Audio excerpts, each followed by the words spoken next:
Watch out, your show. Shit get real out here, fool. What's good, wagering world? It's your boy Five Star in Vegas, broadcasting live as always from beautiful Summerlin, Nevada. I'm in here with my co-host, my guy, been with me since day one, the only Sacramento Kings fan that I know. What's good, Spreader? Stay how are you this morning? Man, I'm excited. We had a fun game of football last night, of course, with the college football playoffs. For me, that was the most entertaining game that they had put forth so far. Sorry to Arizona State. That game was fun too. But it was nice to see it finally be competitive, and I'm sure we're going to get plenty of takes about James Franklin and Drew Aller after that game. I always like to temper expectations, but I hate to say it, but I think a lot of these criticisms for both men are going to be deserved, especially Franklin. Aller's a young kid, first time on the stage, but Franklin's consistently come up short in these big games, and there's a lot of decisions that he made that we will be able to point to as mistakes. So Penn State's got. I can't wait to talk about that. I can't wait. Let me pull up the script. How long do we got? Because I kind of want to talk about it too. Because I don't know how the hell anyone is blaming James Franklin when he called the game of his life. That was a great game by him. He didn't do anything wrong. He has a knucklehead at quarterback, man. We'll get to that when we get to the past. Sino Royale is going to join us a little bit later. He says his daughter's feeling better, so that's a good thing. So the prayers from the Ways of World community worked. It seems like his daughter's doing better today, and we're very happy about that. And we're happy to get Sino on a little bit later when we start breaking down these games. It's playoff time, guys. This is the time of the year we've been really good on the show going back from day one. I went 14-0 against the spread in 2021, documented on ESPN 97.5 in the 2021 playoffs. One of the most unbelievable runs in sports betting history, man. And I'm glad that everyone who's in this community was able to share with me. Now that we're growing to some more guys coming in and joining, we're looking to do the same thing again. Are you very excited about the playoffs spread, the NFL playoffs? Yeah, I'm excited for both. We got a great game tonight, and then of course we're gonna have a bunch this weekend, and I can't wait to break this all down. Let's just talk about two wins real quick. Yeah. I actually didn't watch any of these games, so I'm going to be relying on you completely. Villanova upset UConn at home. Did you watch, and what were your quick thoughts on that winner that we gave out on Wednesday? Yes, I did watch that one. I had to watch it because the clients and I were highly invested in it. I also gave it out to my free guys on here, so I want to make sure that I put all my energy on it and was able to break down what happened today for everyone. And we did really well, man. UConn played what they do. They're a really good team, well coached by Dan Hurley. Made a real good push at the end of the game, but Villanova was able to get this one done for us. Really competitive game, and as always, my rules apply. If the line looks funny, then it's probably money. And the line was looking funny with Villanova having no business being favored on this game. Big game. From veteran Eric Dixon. He seems like he's been playing for Villanova forever, man. And he did a really good job for them, putting up 23 points, going 9 for 9 from the free throw line is really important because if you bet college basketball like I do, you understand the importance of free throws. The referees have a heavy hand in those games. The bonuses and things like that come in to real play at the end of games. And Villanova was really good from the free throw line. Glad that we were able to cash that one spread. All right.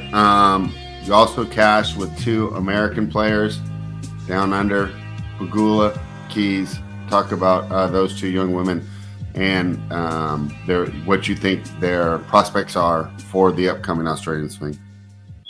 Really good job by both ladies. I knew that Madison Keys was going to have her ways with Castakina. Castakina just doesn't really match up well with her on this type of surface with the type of power that Maddie brings to the table. Same with Pagulia. Pagulia was facing a young American and Ashton Kruger, who has some promise, but just isn't ready to play at the status of a veteran like Pagulia. So we're able to cash that, and it was so nice we had to do it twice. I actually sent that same parlay last night to the DM crew, so shout out to the DM crew. Everyone cashed on that. We got a retirement from Samsonova. I hate when she does that. She retired. Some of the books paid. Some of them got a push on it. but we were able to cash regardless because Pagulia did come through last night as well against Putin Siva. Now we're set up with the two girls that I rode the last 2 days on two-leg parlays facing each other, and Pagulia and Keys. That's going to be an exciting match, and it'll be for the crown in Adelaide. They're 1-1 against each other. This is going to be a really interesting match. Who do you like in that one? I'll be honest, I haven't watched enough to give you a good one. Okay. You haven't been watching tennis and Australian Open's coming up spread? I'm way behind on my scouting. Damn basketball. I've been way behind on my scouting. So that basketball has my guy worn out. He looks like he hasn't slept in 3 days from covering NBA. I was kind of mad we left out the Thunder and the Cavs on Wednesday. I realized when we got off, we probably should have talked about that. But we were already 2 hours in it. Yeah, I had given it out. I had written it up on Bookmakers Reviews, so I should have given that. You think the Cavs can get to the finals? Probably not. Who are they going to lose to Boston? Probably. Okay, they do match up good with them, though. Yeah, I mean, it's not that crazy. I would say at the beginning of the year, I would have said there's no way. Now I think it's a possibility. Yeah, that backcourt, I didn't think it was going to work because they were too small, but those two guys are so fun and electric and such good combo guards. They both can score and assist. That they really working well together. And I think most of that's because they like each other. As far as what you asked about the Australian Open, I think that Pagulia has a chance to make a deeper run than Madison Keys. I don't know why. It seems to me like Maddie kind of gets overwhelmed in big tournaments, and we've seen Pagulia lately make some really good pushes in these tournaments, and she keeps knocking on the door like sooner or later she might get one. She seems to play really bad in finals, but leading up to the tournament, she's been playing really good. So we'll see what, as her family hosts the Broncos this week in the Orchard Park for NFL playoffs as well. The Pagulia family has a lot going on this week with Jessica playing for the championship in Adelaide and then going to start Australian Open this weekend. And then, the family having the Bills hosting the Broncos in the NFL playoffs with a lot of people thinking that the Bills might can make a run this season. How do you take it, Spread, when like players in Pagulia's position, her and Madison Keys playing at finals leading up to a major, like now with Australian Open? Do you think it serves you most well to lose early in those type of tournaments leading up and get some rest before the majors, or to have a streak going and have a hot hand by winning a smaller tournament? Depends on your age. Both these girls are old in tennis terms. They're like dog years. Well, I was going to say that about Keys. I hate to say it, but she's pretty much past her prime. She's nowhere near how she played about 3 to 4 years ago. She's obviously... And Pagulia older than her, right? No. I think so. No, I'll look it up. I don't think so. Spread, I think she is. Madison Keys is 29. Pagulia's 30. Pagulia's no way. Yeah, Pagulia was a late bloomer, Spread. She was. Yeah, I knew that. I didn't know Keys is only 29 years old. Yeah, right, she's younger than Pagulia. Pagulia's old too. my mistake there. Yeah, so for players of that age, I think the rest helps. If you're younger, I'd rather go in with some momentum. Yeah. All right, well, to the past. All right. So obviously, I was ready to to blame no. James Franklin. We got Cino Royale in the building. What's up, man? We got the youngest man that ever run a casino sports book on the Las Vegas Strip, man. My little brother. What's up, Cino? How are you, man? Wow, I'm good. What's up, Wager World, man? Finally, shaking into this new year, man. My little girl, she been real sick, and we was doing a lot of running around. 5-star knew how he was. I got to run for 5-star. A lot of people. Let's just say the last few weeks has been crazy, man. We've been winning. It's been a roller coaster up and down, but we back. What we got, fellas? Man, it's great to have you back. Everybody on the Wager World and in the community have been praying for your daughter. We are family, man. Glad to hear that everything's great with her, man, and she's back ready to go to school and enjoy life like kids should. I was dealing with that stuff with Dean as well, man. So that's a good thing. Me and Spread were just getting into the past. We talk about this Penn State Notre Dame game. So Spread wants to blame Coach Franklin, and I was just about to break down to him why it is crazy to blame Coach Franklin. That was one of the best coached games, period, from both sides of the ball yesterday. That's the quarterback fault. Both of those coaches have been protecting pitiful, sorry ass, overhyped quarterbacks and made it as far as they have only on their coaching skills. Because if you go watch the tape, and I did this morning at 6 a.m. when I was running, I watched the whole game over again because I just want to say, am I tripping? Because from the TV, it was looking like Franklin was calling some plays where guys were wide open. Bro, dudes were wide open. He was You hear overthrowing. me? All over the field on every play. He called an outstanding game. Drew Aller is complete ass. He's one of the guys we've talked about since August. And remember, I even tweeted, I said, Penn State has everything to win a national championship except for a quarterback. And we know you're going to need that. It was going to come down at this game last night to which quarterback made the most crucial mistake. Riley Leonard threw like 3 interceptions, but at the end of the game, he didn't make the big mistake. The Penn State's defense gets a great stop, gets them the ball back with 40 seconds. This is the time you're supposed to dream of as a kid. I'm going to drive this team down the field. We're going to kick a field goal and win and walk off, and go to the national championship game. Drew Aller decides on the play that when he first hit his back foot, Warren is wide open in front of him, bro, for like a 20-yard gain going right down the seam. And that's who the play's for.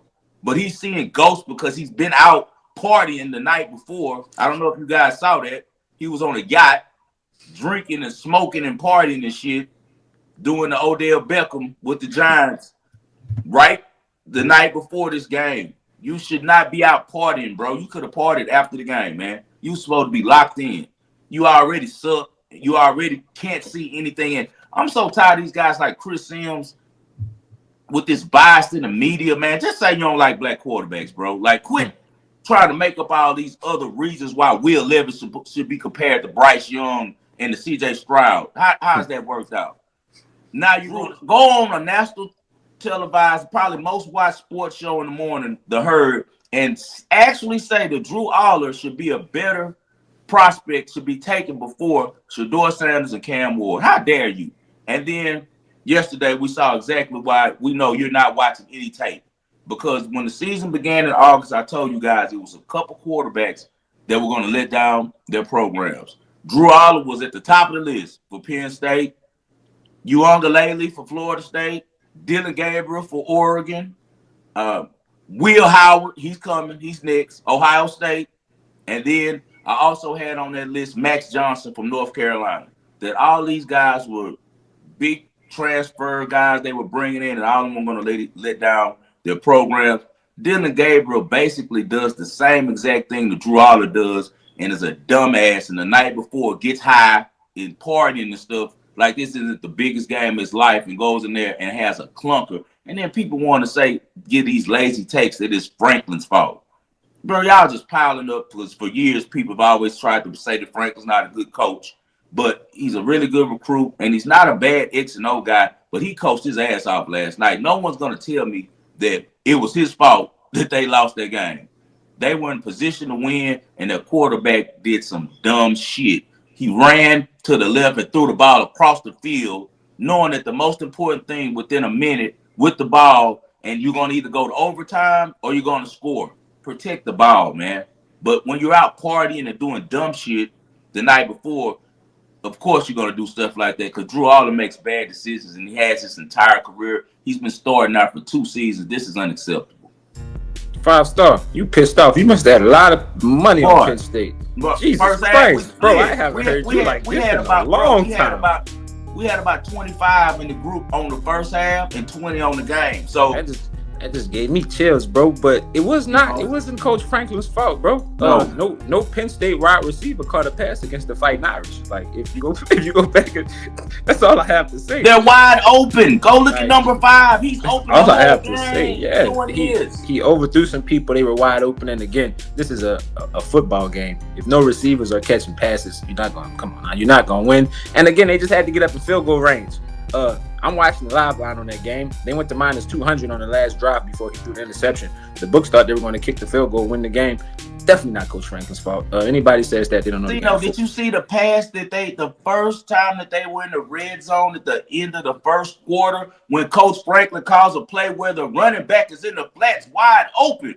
Yeah. Bro, Your daughter could throw that pass. Ian and Dean can throw that pass. Spread, your dog can throw that pass, bro. It's a 3-yard just. He could have threw it underhand to him, bro. And you threw it, hit the man in the bottom of his knee behind him on that because you're tight, you're scared. And I hope that Coach Franklin understands that, bro, you continue to tie your career to all these bum-ass quarterbacks. Whereas Penn State had a really baller back there. Trey Sawyer is the only one I can think of that was decent. The rest of those guys have all been the same dude like Aller. When the big games come, they're scared, they're folding up.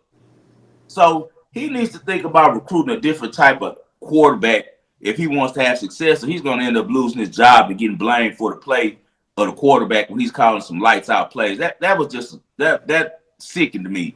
Just because I didn't want my free guys to lose, man, and I gave them the whole game. My clients, we took the first half big, so we won.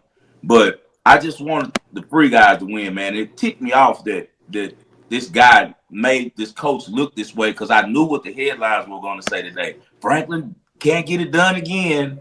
And if you watch the game, it had nothing to do with him. All right. So Spread, I'm waiting on you. You said that it was his fault. So I want to see, why do you feel like it was Coach Franklin's fault? what was their lead at halftime? 10-3. 10-0. 10-3. What should it have been? Should have been like 20-3. They left so many points on the field. But he was quarterbacking, Spread. Was he the one that these guys are wide open, Spread? The quarterback can't throw it to him. Yeah, I'll give you that. I just I was disappointed, and it felt like after halftime, Freeman really came out and his team played better, and I didn't really see anything. Man, y'all know I'm on the Fighting Irish. I gave out the Fighting Irish to win it right at plus 750, but they were not supposed to win that game yesterday. It's Drew Holland's fault. It's definitely his fault. Like it's touchdown Jesus, this year that's why when I took Georgia, bro, after the game, I thought about it. I was like, all this tragedy stuff happened on Bourbon. They about to let Notre Dame win. I was thinking during the game, watching, I'm like, this shit is about to be what Notre Dame gets to the national championship. So is tonight the national championship for sure then? Does Notre Dame have a shot against Man, you know they're going to have a shot because this is why they're going to have a shot because most everybody's going to bet on the other side. Whoever wins out of Ohio State and Texas is probably going to – we know how much money Texas alumni got. We know Ohio State. Come on, they got so much money and cover so many places with their alumni that we're going to have Notre Dame with the public going against them. So I think they're going to end up covering. Riley Leonard, he sucks, but he's just a little scrappy, try hard. So you know how that is. When you're a little try hard like that, your team plays better. What I can say is Marcus Freeman coaches his ass off. Them dudes, yeah, they've taken on his personality. At Ohio State, he was outside linebacker, he a playmaker type of dude, and they make plays, man. That defense is really good. They're really fired up. He brought swag to Notre Dame. Notre Dame had lost their swag under Brian Kelly, kind of like what's going on at LSU. They kind of lost who they were from the days of Lou Holtz, when Lou Holtz had them fired up and had the best athletes. And I think that Marcus Freeman has brought that back, man. And I don't know how long he's going to be at Notre Dame. I'm sure he could write himself a check and stay as long as he wants, but I think he's a pro coach. All right, and we definitely need some of those. Let's move to the present. Let's talk about tonight's game. Ohio State taking on Texas. The Longhorns catching 6.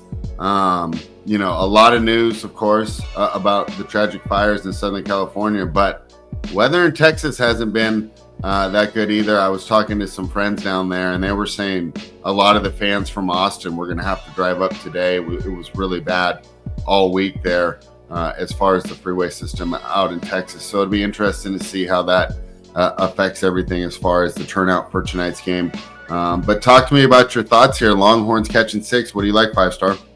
Well, I kind of broke it down a little bit on Wednesday. I just think that this is the perfect opportunity for Texas with the fact that, one, they're playing basically a home game. And as you said, the weather's horrible. I talked to my sister. They're snowed in. I talked to my good friend out there. He's snowed in. So the weather's really bad. It's a winter weather storm going through there. So I don't know how it's affecting the flights. I don't know how Ohio State's fans came in early or whatever, but it should be mostly burnt orange in that stadium. Another thing we got to look at is there's a couple of factors that really benefit Texas in this game. First of all, you got Quinn Ewers, who's caught all types of, flack from the media and we know in the wager world, we feel like he could play. Like Quinn Ewers, he's just a guy that carries himself just like Jay Cutler. He's kind of nonchalant, but when it comes down to it, the game was over last week if he doesn't make that perfect throw on 4th and 13. Horrible defense by Arizona State, but he executed. And a lot of quarterbacks, like last night, as we saw both dudes, they would have missed him. Quinn Ewers throws a dime, and extends that game, and Texas ends up winning by 8.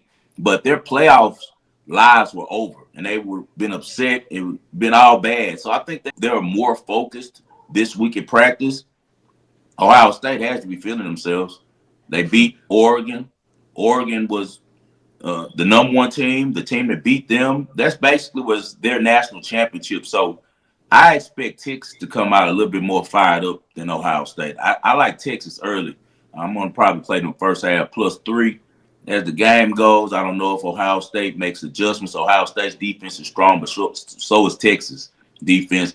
Will Howard is familiar with playing Texas with him being at Kansas State, so I don't think he'll be overwhelmed as most athletes are, but I don't think he's that good. I think if they can get some pressure on him with 4 and cover those receivers, he's going to make some mistakes tonight. And I do think that Quinn Ewers kind of gets some get back at Ohio State for not giving him that starting position and recruiting him and him having to transfer to Texas.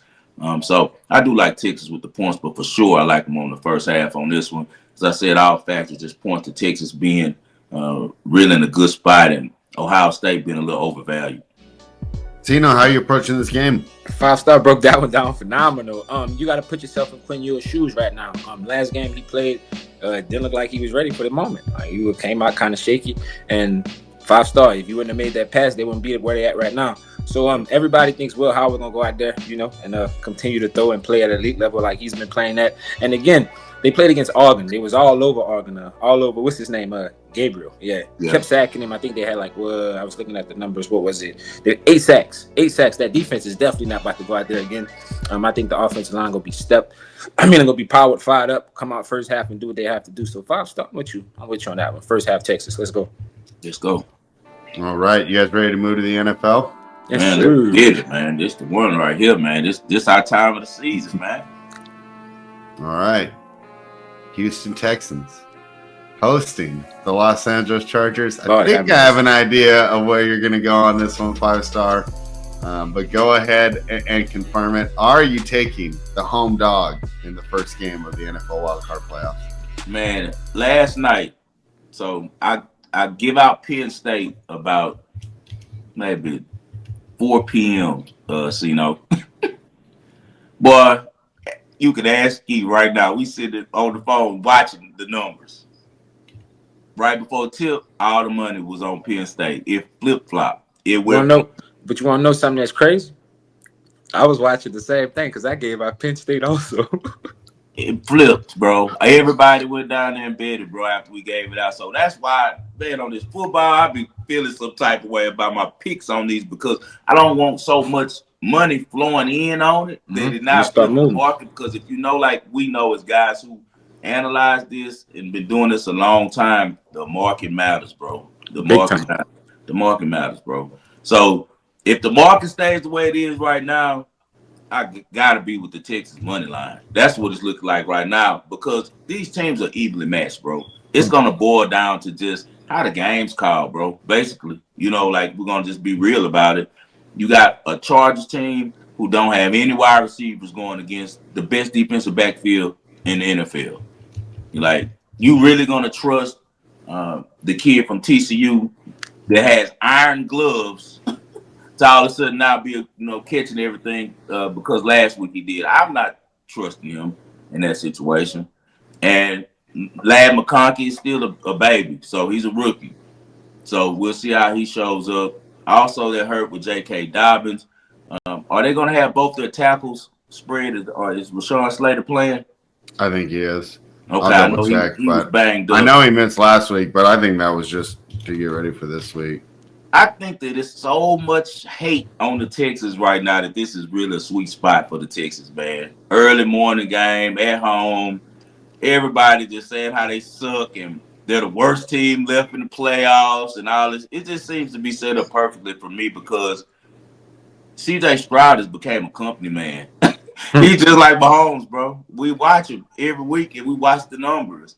If the public is against him, he's gonna show up and he's gonna look great. If the public is with him, he's gonna suck. And that's just how it goes. I think this is gonna be one of his better games, and people are gonna be so amazed how all of a sudden the offensive line for the Texans aren't giving up sacks and looking pretty strong. I just think this is a perfect situation for a book cleanup and for the Texans to do this. They're really undervalued publicly, man. Like, the public feels like the Texans aren't that good, bro. Like, no one has respect for them. And I think that they don't know that they got a really good defense and a really good coach at drawing up defenses. And I think all the stuff we've seen from Herbert won't be as easy in Houston on Saturday morning. So I will definitely be on the Texans +3. All right, Cino, I think this is a tough game. Man, what a lot of people forget that the Texans were a good ass team in the first 6. Like, what they were like 5-1 or something to start, and then the rest of the season they got shook up. Like, I feel like this is a reset. CJ Stroud just been gone out there throwing interception after interception, and we all know that the Chargers got one of the best pass defenses, right? Why in the hell is this game only 2.5? Why is it not Chargers -4.5?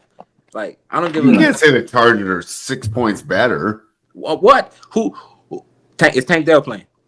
No. All right. Is Diggs playing? No. I don't have to say nothing else. Y'all go bet the Chargers. Go ahead. 5-star. You're on the right side, my brother. If the money stay, and if the market stay the way it is, money line +130. Yeah, money line. Go ahead. It's all about the market, man. If we don't get in the last minute, rich Houston boys going down there going crazy, we'll be all right. Stay around where they under 40%, bro, from public tickets, we okay, man. I like the Texans a lot in this spot. Like I said, I just haven't seen Herbert. I know he's a baller, but he's still, to me, overrated, bro. I have not seen him do anything in the playoffs, and if he does something, I'll be more than happy to come here on Wednesday and say congratulations to Herbert for getting his first playoff win. But it shocks me that guys like Bucky Brooks have him rated as an elite player, as an elite quarterback in that tier, and he hasn't won a division, and he hasn't won a playoff game. And I don't want to hear he's in the division with Mahomes. Mahomes and him are the same age, and Mahomes just beating his ass. So I don't want to hear that about he's in the division with Mahomes. Like, Mahomes had to play to become the player he is. He didn't just fall in the league and I'm Mahomes, I'll beat everybody. Like, what the hell is that? He's in the division with Mahomes. What the hell? This media shit. Go ahead, Spread. Now, I think you're being a little too hard on Herbert here, but my key to the game here, and this is where I think it's really tough to lay it with Los Angeles, is the Texans' strength on their defense is the secondary. Obviously, they do get good pass rush as well, right? Mm-hmm. But really, elite secondary players. What's the Chargers' biggest weakness? Like, what are they going to address in the offseason? And my guess is going to be either through the draft or through cheaper free agents. I can't see them spending a lot of money on this position. But the weakest part of this team is the wide receivers and the skill position players. And the run. So now I have the Texans' strength. The Texans' strength in this with this elite secondary and the way that they can get pass rush versus the Chargers' weakness. So to me, that's where. So you guys know I write for Odds Trader, but my articles are due at 11 a.m. on Monday morning. So I wake up. I don't really have a lot of time to go through it. I actually wrote up the Chargers, and I woke up on Tuesday, and Tyler and I talked about it because we had talked about it a little bit on Monday too. He said, you know what? I think I kind of flipped on that game. And I said, I kind of think I did too, because, like I said, I just don't know how McConkey and those guys are going to be able to get loose here. It just seems like that's a terrible matchup. Herbert the Chargers scramble spread. That's what the Texans have to watch. Herbert has been tucking. He's been watching a lot of Josh Allen and Lamar doing that thing, and lately he's been scrambling, bro. He's not scrambling to run out of bounds. He's been running trying to score. Like, like tucking it for like 50. So they have to watch that, because that's the type of stuff that sparks momentum, and he has those type of legs. So that's what the Texans do have to watch. And the Texans aren't really good at stopping the quarterback from running. But what the Texans are good at is running the ball with Joe Mixon. And as you were saying, they're weak at the receiver, but they're also weak up the middle. The Chargers are one of the worst teams against the run in the league, man. They're giving up 4.7 yards per carry. They're ranked 27th at that. So that's one of their weaknesses. They're Which really is good wild defense. for a Harbaugh team, right? I mean, Yeah. that's not what we expect from the way that they've always set up their defense. And you basically came up to my final point. I mean, I hate to be really reductive, and we can say this about so many games, but who's going to be able to run the ball? Because Right. I if the Chargers are able to establish that run, and keep this as a real low scoring game, I could see them covering the spread. But if they can't run and the Texans get that run game going, I know this is a close spread now, but it might not be as exciting as we expected. All right. Any final thoughts there? I do think it's a tough game, and this will also come into our Monday night handicap as well. Another tough reason I think to take both these LA teams is everything that's going on there right now. Even if they weren't personally affected, people they know are affected. I mean, it's got to affect your preparation. It's got to affect the coach's preparation. Your schedule's not the same. I mean, A lot of players got to stay there too. It's burnt up the area that most of the people who are affluent live at. In that area. Yeah. All So the even if their house is okay, they know people that are affected and they're worried about their friends and family. A tough situation for all the LA teams. Kind of another thing that I think is tough to handicap because we don't really have a lot of precedent for stuff like this before. I know it's happened with the Saints and Katrina and having to move some of their games, and it's happened a couple times before, but not a lot that we can really hang our hat on. You guys ready to move on to the night game? Yeah, we can move on to the night. Joe Mixon to score anytime touchdown, guys. -125. I like that. Yeah, and Slater did practice this week. 5-star. I would expect him to be out there. Okay. All right. The Steelers are catching 10 points, man. I'm so done on the Steelers. I'm so out on the Steelers. And then they post this line that is just like, I mean, ridiculous. Bro, it's like driving by a strip club. Like they're just trying to allure you to go in there and nothing good's gonna happen, but they try to trick you to come in. The Steelers team was 10-3. Now they're 10-7. Everything that they've done, right, has kind of been undone in these last 4 games. And 5-star, you're not the only one. I consume a lot of NFL content during the week, and you're, we talked about it on Wednesday, but you're not the only one really talking about Pickens and really his inconsistency and bad body language when things aren't going well. So we're in such, I think these Saturday games are tough. Yeah. Because we're in such a conundrum here because I do not want to lay 10 on the road. The last 36 games, wild card underdogs are 24-12 against the spread. So these games are a lot closer than we're used to. But boy, taking Pittsburgh right now is so tough. To me, it's Steelers are past 5-star, but I haven't played it yet. What do you think? Home favorites of 7 to 9.5 points, or 12-25-1 against the spread in the playoffs since 2011. Guys know I don't really drop a lot of numbers. So, but that one stuck out to me.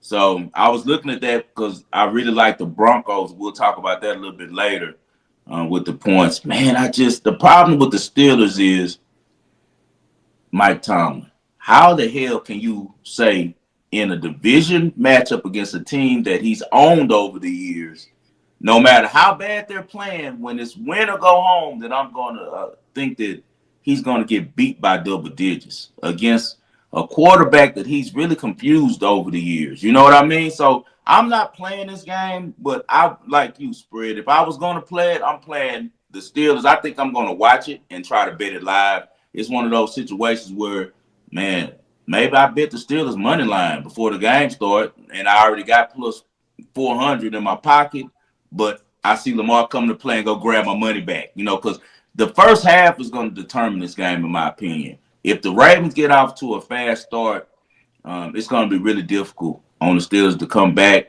Russell Wilson does have some magic in him, so he might can still get it back within the number.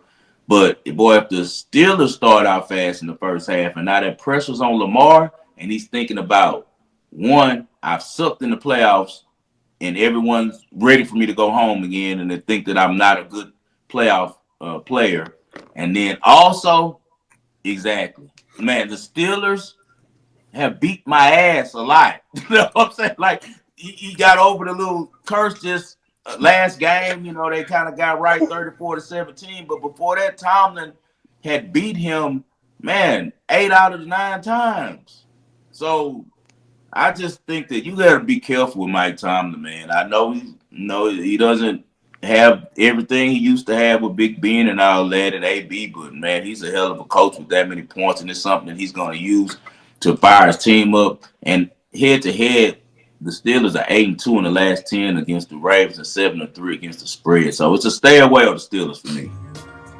All right, yeah. I mean, depends on how my Saturday goes. I might end up just taking the 10 and having some fun with it. It's a lot of points. It's a lot of points, but if the Ravens start fast, you might get 17. You know, the Ravens might score the first. It could be a game too where you cover and the money line is never a question, right? Where you just know the Ravens are going to win the whole time, but you know they win by 8 or 9, and you know. Anyway, Cino, you're kind of shaking your head. I have a feeling you might be taking the big boys down in Baltimore. Oh, we taking Baltimore. That's gonna be the easiest money. 5-star just broke it down to y'all. Lamar Jackson going out there thinking like, man, look, I just got this contract. All eyes on me. Everybody talking about how I suck in the playoffs. I'm in a MVP running against Josh Allen. I get to shine. I'm a 9-point favorite. Again, they opened at 8.5. Now they 9.5. It'll be 10 or 10.5 when it's time to close, if you ask me. Lamar Jackson is about to put that grill in his mouth and be smiling all night out there in Baltimore. He about 9. Come on, y'all. A playoff game, you're gonna give me 10 points, and I can tease it up to 17. Nah, something not right about that. Again, Lamar Jackson and team, they come out, do what they have to do. King Henry, he going ground and pound. This not gonna be the Pittsburgh Steelers and Mike Tomlin we've been seeing. Blowout. All right, Cino's on ball. I mean, I kind of joked about it on my other show that I do with Tyler. You know, I say, hey, there's a possibility. This might be a night. You've been watching football last night, football tonight. Maybe you take the girl out for this game because it's going to be a blowout, and then get back to everything on Sunday. I don't believe it. It's just no way. I don't believe that, man. And once again, it's all about market as well. But I think the squares are going to be on Lamar, man. Lamar got a lot of hood dudes. I always talk about that. It's different groups that bet on different people. One thing about Lamar, the hood betting on Lamar. All day, every day. So after that money get to rolling in from the casinos in New Orleans, get to rolling in from the casinos in Detroit and places like that, then, you know, it might be looking pretty lovely for the Steelers. But I can see it going that way, for sure. All right. Let's move on. This will be Sunday, 10 a.m., our normal kick out here on the West Coast. Denver Broncos are +9 in Buffalo, taking on the Bills. Total is 48. 5-star, I actually bet this a little earlier this week at 47.5. However, I bet the over. And I actually think that my play is correlated to taking the points with the Broncos. So when I'm looking at this game, and I know, they've kind of juiced it here, and it's not common knowledge. I think the Bills are going to get there for me for my total no matter what. So when I'm betting the total over, I'm saying Bo Nix will be able to find some success against this defense. Mm-hmm. And I know that is kind of like a ballsy call. We're going to talk about it in the evening game here as well. But rookie quarterbacks traditionally have not faced a lot of success in the playoffs, right? They even talk about it from college to even NFL preseason. The game's faster. Then you hear all these rookies in their first game, and we saw how much Nick struggled against the Seattle Seahawks in week 1. Compare that to his tape recently against Kansas City, essentially as the preseason game, but still, you could see the improvement that the experience of the season and working with Peyton all year had. But the intensity is going to step up. The game plans are going to step up. Nothing's being left out there. And these guys have 17 weeks worth of tape to find Nick's weaknesses and try and make him uncomfortable. So I have bet on the over here. It correlates. It means that I do like the Broncos +9. However, I'm not pounding the table for it, and it's not my best bet of the weekend. What do you think of the Broncos and the Bills here, 5-star? Broncos were one of my biggest plays. I played it early. The group already played it. I hope that you don't jank me, audience. Well, the Broncos plus 8.5, man. How could I not? I mean, Bo Nix is 24, man. He's not your normal rookie, and he's played a lot of big games at Auburn and LSU, Auburn and Alabama, Auburn and Georgia. Then he went to Oregon and played some huge games. So I don't think that the crowd at Orchard Park is going to overwhelm him. I think he's going to come to play. And we've been seeing that his play has really increased over the season as he in one of the best quarterback schools you can imagine with Sean Payton. Sean Payton is just a hell of a coach. They went 8-9 last year. People don't realize that, like, the Broncos, if you think back and think about last season, you think, oh, they suck. They were one of a bad team. Russell Wilson didn't play but half the year. He was arguing with Sean Payton. They still went 8-9. Because Sean Payton is that cold, bro. He's one of the top coaches that we've ever had in the sport. And I know it's going to be hard for us as Saints fans to ever replace him. I said that when he retired and left the organization. Broncos defense, man, is first in the league in EPA per play allowed, first in drop back EPA per play allowed, fourth in rush EPA per play allowed. So no matter how the defense have attacked Denver, they've been able to get off the field. Vance Joseph is really, really underrated. A really good DC. Sean Payton gives him a lot of information from the offensive side of the ball, what to watch about the other team, just like he did with Dennis Allen, how Dennis Allen was able to roach up on the job because Sean Payton's so smart, he knows both sides of the ball.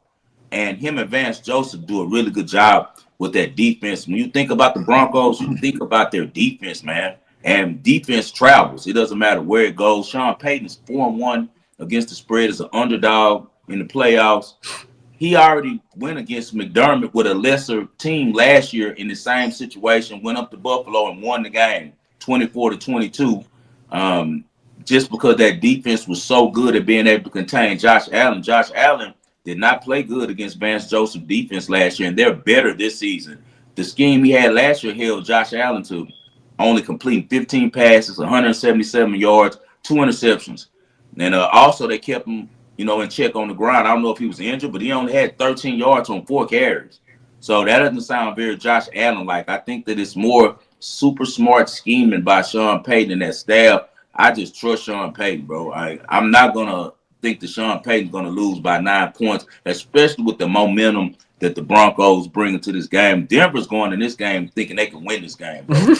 Denver is 3-1 against the spread versus teams with a winning percentage of 75% or higher under Payton. So if a team is really good, that's when Sean Payton brings his best game plan, and the Broncos love to fight against these elite teams. I'm going with Denver plus 8.5.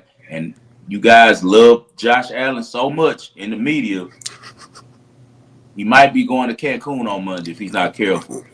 Bro, that's why I love you so much. Yeah, he might be going to Cancun though. So I took the Broncos plus 8.5 and money line. I think the Broncos can win this game. Who's pushed Kansas City better than the Broncos this season? Simple as that, 5-star. And then if you look at it, it's already a successful season for Sean Payton and the Broncos. We in the playoffs. Nobody picked us. We're supposed to be last in the division. Right? Like we got a shot. Like we really have a shot. And again, how he said, you don't give me 9 points against Sean Payton, man. Bo Nix, y'all have to remember too. This Denver market is not a weak market. Like they are a big market.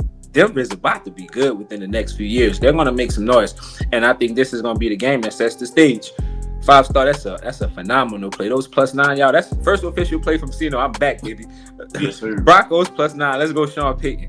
So the Royale Group and the Supreme Clientele, we load up the ride and we give you guys free plays with this one, guys. Don't jank us. Y'all get positive energy and let's win this thing. Get it done. Also, I think that Bo Nix over 24.5 rushing yards is a lock as well. He's averaged 30+ yards the last 4 games. We all know that the defense mechanism for all good quarterbacks, they're young, their first playoff games, things get heated, they're going to tuck it and run. And I think he's going to make a couple big runs in this game to get us over the 25. So I like Bo Nix to go over 25 yards rushing as well. guys. So y'all can lock that one in too. Most definitely. And don't forget, Bo Nix, one of the most decorated quarterbacks in college football history. This kid Yes, is sir. he's gonna be special, man. This is gonna be a great game. They about to go back and forth, I believe. Yes, sir. It's gonna be a good one. All right.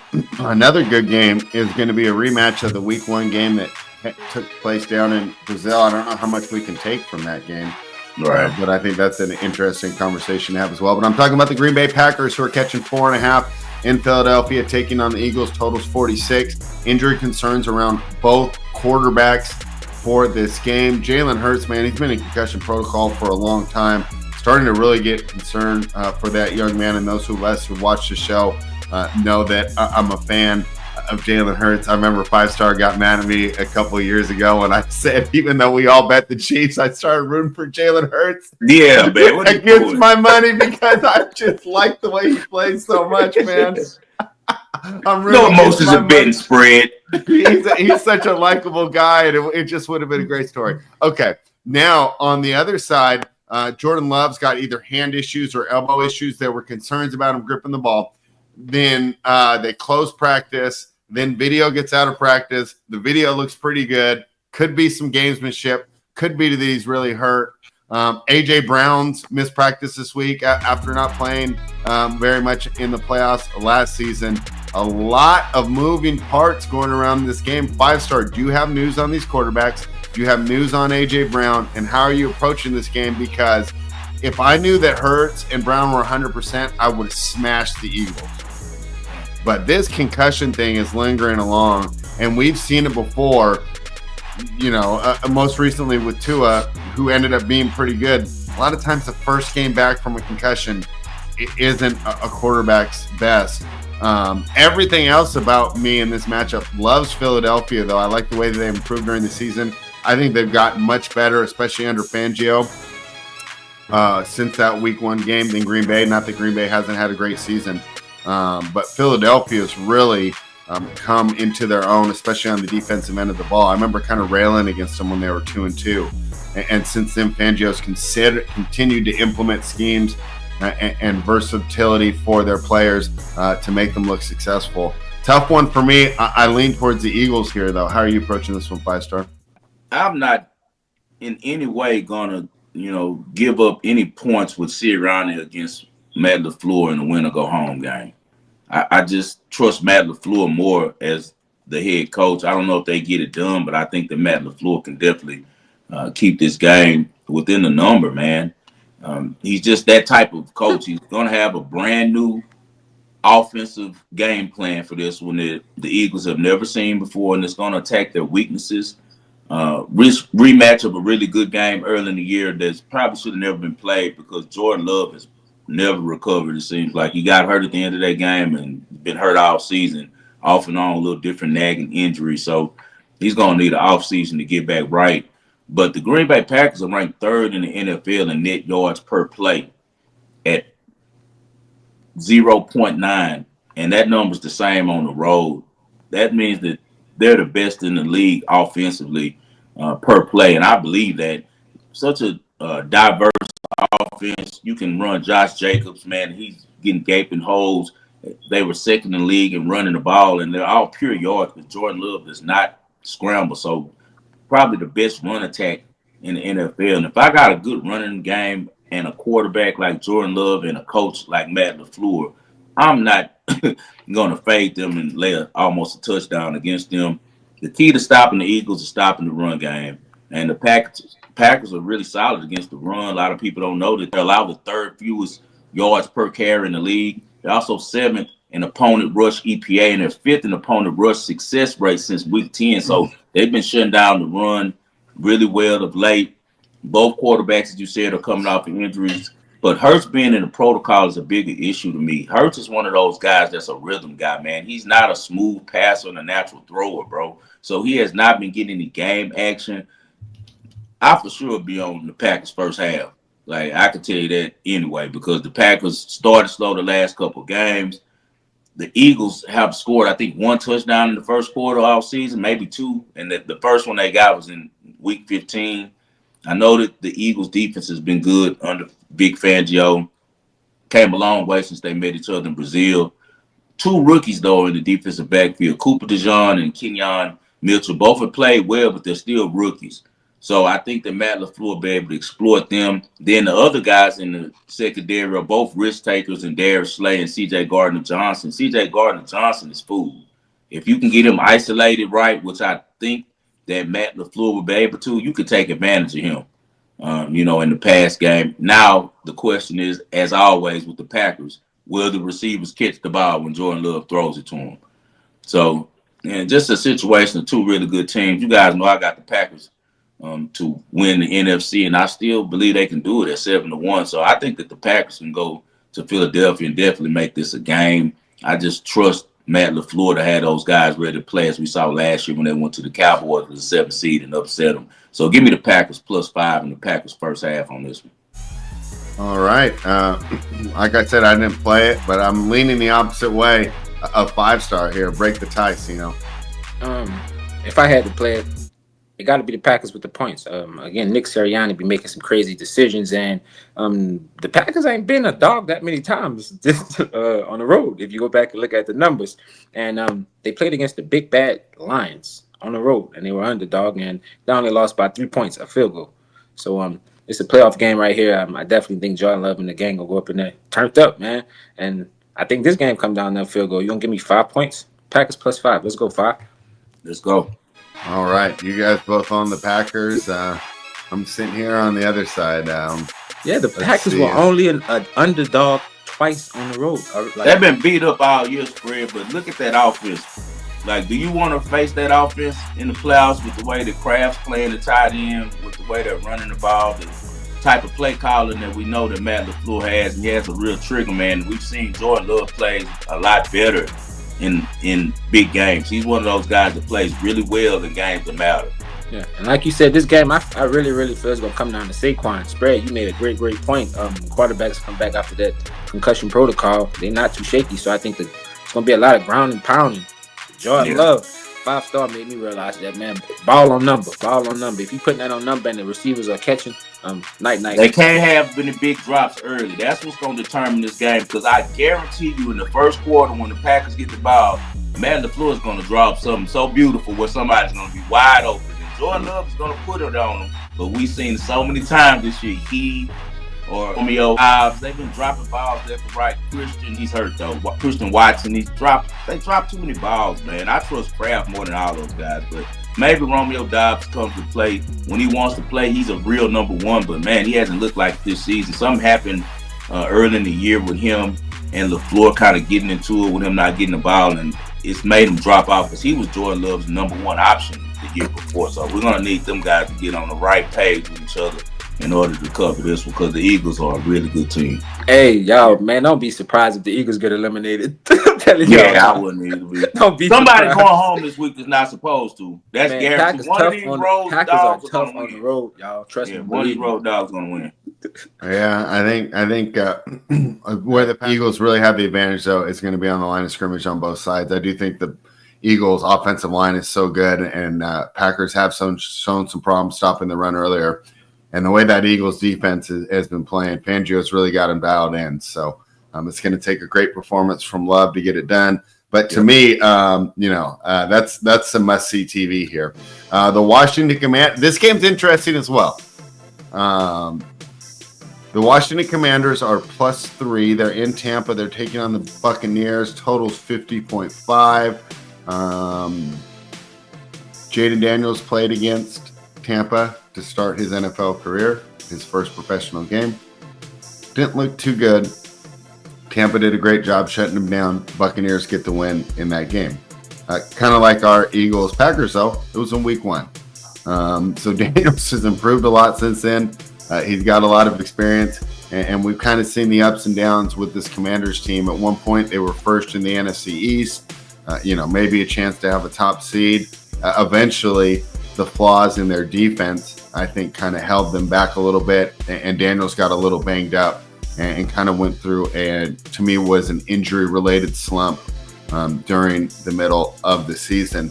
The Buccaneers, of course, Todd Bowles always dials up great defenses. I think that will be a challenge for the Commanders, and we know that Baker likes to sling it. Jalen McMillan's done an excellent job stepping in for Chris Godwin. So it feels like they still have good receivers on both sides of the ball. And Mike Evans gets to resume his rivalry with Marshawn Lattimore. Now that trade looks a lot more important just because of the specific matchup between these two men. Only because of the fading the rookie quarterback in the playoffs here, I lean towards the Buccaneers. But I don't love it. Jaden Daniels seems like he is that type of player, that type of talent that can maybe overcome narratives such as a rookie quarterback in his first playoff start. How are you feeling this one, 5-star? I love Jaden Daniels. You guys know I was the first one yelling Jaden Daniels all the way back in 2021 when he was at Arizona State. I knew the type of talent that he was going to be. The next Lamar Jackson, man, I'm sure that he'll win an MVP before his career is over. He's that type of talent, but this is his first season. He's going against a real dog. Baker Mayfield is a dog. Simple as that. Like Baker is a dog, and his teams take on his personality. I think the Bay is going to be ready to rock and roll, and I really don't think this game is going to be close. Washington has played over the head all year because the greatness of Jay Daniels and the great coaching by Dan Quinn, but their personnel isn't that good, bro. Like Marshawn Lattimore is going to follow Mike Evans around. Maybe if he does, what about the other guys? Like I don't think that they're going to be able to stop Baker. Baker's 3-1 against the spread in his playoff career. People don't remember with Cleveland, they were really good when he was in the playoffs. They beat the Steelers as dogs on the road. And I think that Baker's going to have those guys focused and ready to play. They didn't look that good against the Saints last week. Todd Bowles probably was stuffing a lot of stuff because he didn't want, to show too much. But I think Todd Bowles will be able to contain Jaden Daniels enough for them to cover the 3 points. I'll be playing the Bucks -3 on this one. All right. 5-star's going with Todd Bowles. Where are you at, Cino? Man, 5-star. I don't know. The New Year, we're on a lot of the same stuff. I'm thinking just like 5. Man, look, the Bucks look so sloppy against the Saints, y'all, and they was down at the half, and they were still favored the whole game. And Baker turned up in the fourth quarter. Man, Baker is a different beast. I don't know what the hell they did to him down there in Tampa Bay, but him and Mike Evans have going on right now. They clicking, and he was throwing the ball and stuff. Who is it? It's McMillan. McMillan. There we go, McMillan. That's how I say Yeah. McMillan. Man, the combination that they have right now. Oh my God, Jesus Christ. Yeah. This game not gonna be close. I don't think Washington won a playoff game since when? Since the early 2000s. Like Yeah, it's been a while. It's not by Maybe Robert Griffin's game when he came back. Did they win that one? They I was lost to Seattle. No. Russell Wilson beat them. I was in college at that time, so that Yeah, got it to was be wild. 2006, 2007, something of that nature. So They're on the right road though. yeah, definitely on the right road. But like you said, 5-star, they still early, man. We all know Jaden gonna be phenomenal. He's still a rookie, lot to do, but Baker Mayfield got a point to prove. I don't think this game gonna be close. All right. Both of you guys like the Buccaneers, and that will be our Sunday night football game. Monday night football. I don't know if I like having Monday night football in the playoffs. Now you got to play your next game on a short week, but whatever. It is the way it is. This game was about even on the line. Now this game has been moved to Arizona because of the wildfires, and now the Vikings are -2.5. This is an interesting game. So all year long, everybody wanted to say the Vikings are frauds. And all week long, everybody got to take their victory lap because that was a terrible performance against Detroit, especially by the offense, especially by Sam Darnold. And it wasn't simply in the red zone. Like I was listening to Greg Cosell earlier, he was missing throws all over the field. It wasn't just the red zone. He had plenty of plays. You kind of talked about Drew Aller earlier, right? Kind of the same deal. It wasn't like these were bad play calls. The execution simply didn't get it done. However, the Vikings have been the much better team, and I don't know, losing to the best team in the NFC, I don't know how much I want to downgrade them off that. The other thing I think is tough is, how much these players affected by the fires, how much did it affect their preparation? Do they come together? Or is it a detriment? I think that's tough to say. Most of me wants to take the Vikings. However, Matt Stafford is so good, and Sean McVay is so good. I just can't get there. even though I think the Vikings defense is so much better than the Rams here. Lean towards the Vikings, but I don't like it at this new price, and I don't know if I want to take the worst quarterback in this matchup. What do you think of 5-star? The Prince has became a pumpkin, man. That's simple as that. Sam Darnold is back to who we thought he was. So I think that when he goes to LA, he's going to have a lot of friends and family there, and also dealing with, all of the fires and things like that. There's just a lot on the young man who's played over his head pretty much the whole season.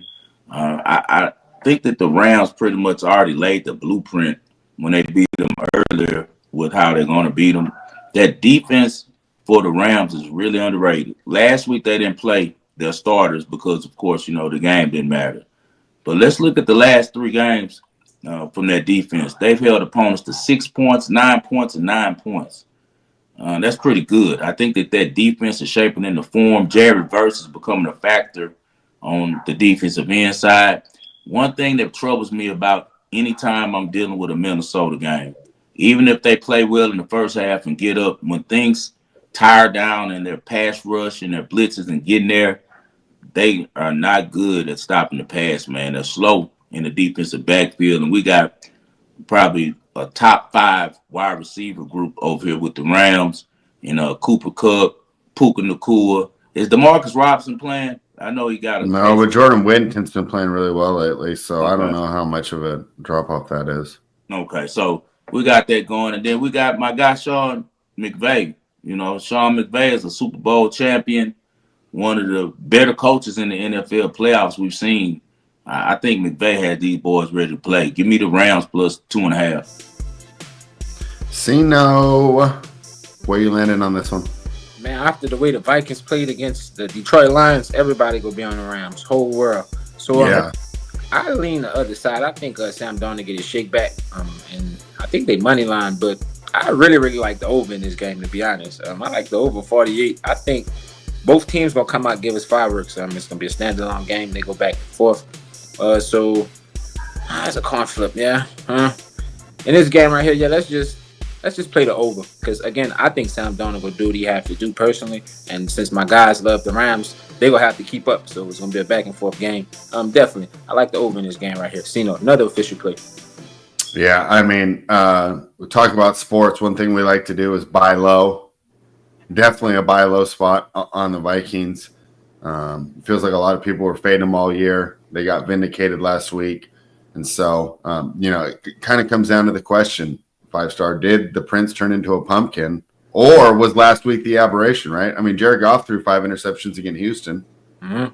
That's not who we see every week, though. It was one bad week. Right. And also, I think if the Rams are going to win, they're going to outscore them. I think this defense is going to be a lot easier for the Vikings to look good against than the Rams was. So, hey, and hopefully Kevin O'Connor realizes he's got a kicker and kicks the damn extra point every once in a while. You're allowed to kick field goals, bro. Oh my You're allowed to kick field goals. All right, that's it for us. That is our NFL wild card preview. Any final thoughts before we move into the ball and parlay?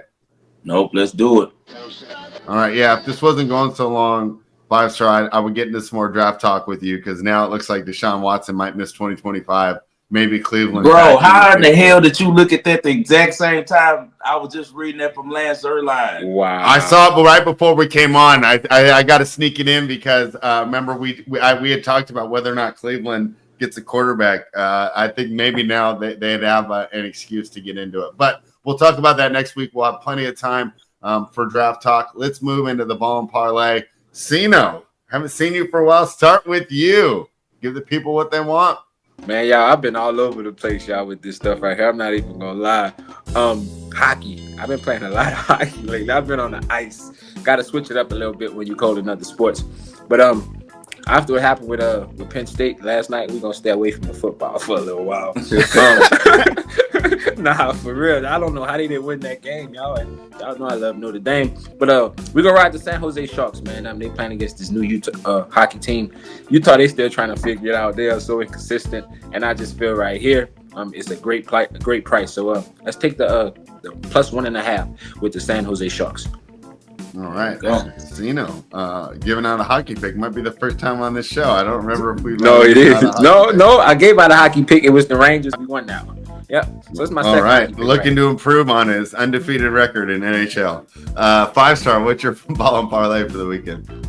I already gave him out. I'm rolling with the Broncos at plus 8.5. I really trust Sean Payton. I think that he can get it done. I think that the Broncos are a live dog at Buffalo. And I'm rolling with my Texas Longhorns as well tonight. I think that the books are overrating Ohio State a little bit. They've already crowned them the champion. Joe Public is all over them and think that Texas are some bums. And I think tonight Texas represents Texas football in the appropriate way and manner. And I'm also going to go with my Houston Texans, man, at plus 3.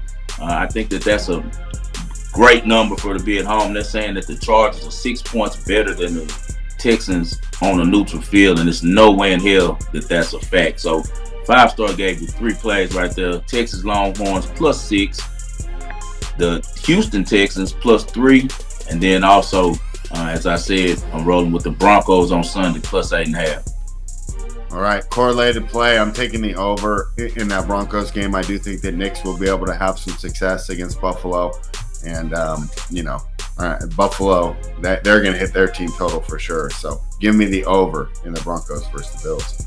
All right, guys, let's keep winning. We're going into the end of the year, the time of the year, well, the end of the season, pardon me, and the beginning of the year, time you want to stack up your money, man. Let's get started off to a great 2025. Anything for the people before we get out of this, Nah, man. Appreciate everybody that's been riding with Sino, man. That's been trusting Sino through the ups and downs, man. We had a hell of a December. It was crazy. We gave a little bit back, to start off the new year, but that's nothing. Still fresh in the year. We're gonna keep it rolling, man. Appreciate the Wager World population. We do follow you guys. Yes, sir. And anything for the people spread. Man, I'm excited for this weekend, and hopefully we get another great game of college football tonight. I appreciate all the guys who took part of the promotion that helped us push over 1K for subscribers. Now the goal is 2K. That's the next goal for us, man. You guys keep telling your friends, telling your family that if they want to really learn about betting sports, really see the information from inside of Vegas and how the minds of real bettors work, then they need to tune into the wagering world, man. We're going to be able to do this for the underground and for the underdogs. And it's always going to be us versus the machine. For my 2 guys right here, Sino Royale and Spreader Stare, I'm 5-star in Vegas. As always, I dedicate this show to my father, the greatest Houston sports fan I know, and that's John H. Lindsay. I do this for you, Dad. I know he's smiling down at the Texans play that normal Saturday morning that me and him used to watch together. This is the wagering world. See you guys on Wednesday.